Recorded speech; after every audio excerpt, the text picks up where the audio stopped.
The threat that I worry the most about vis-a-vis Europe is not Russia, it's not China, it's not any other external actor.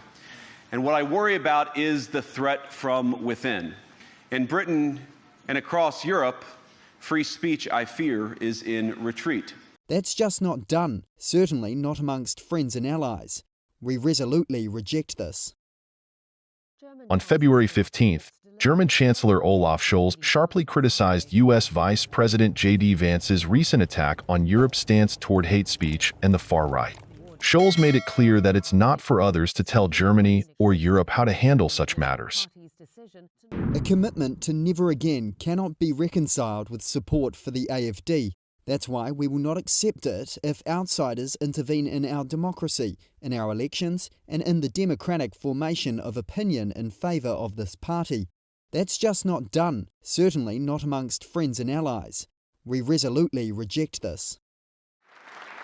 The controversy began at the Munich Security Conference, where Vance accused European leaders of censoring free speech, targeting German political parties for their strong opposition to the far-right AfD. The threat that I worry the most about vis-a-vis Europe is not Russia, it's not China, it's not any other external actor.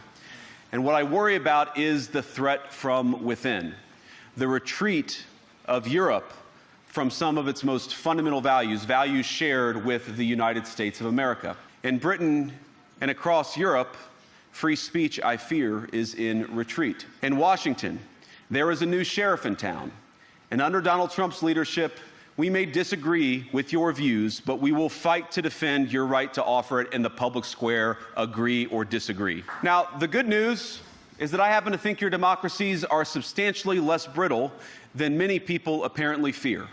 And I really do believe that allowing our citizens to speak their mind will make them stronger still. Which, of course, brings us back to Munich, where the organizers of this very conference have banned lawmakers representing populist parties on both the left and the right from participating in these conversations. Now again, we don't have to agree with everything or anything that people say, but when when political leaders represent an important constituency, it is incumbent upon us to at least participate in dialogue with them. The AfD, a party known for its anti-immigration views, is polling at about 20% as Germany heads toward its February 23rd general election. Scholz remarked sarcastically on Vance's speech, pointing out that while the conference was expected to focus on the Ukraine-Russia war, Vance barely mentioned the topic, instead choosing to focus on domestic European politics. Do you think there was anything in the Vice President's speech worth reflecting on? You mean all this very relevant as discussions about Ukraine and security in Europe?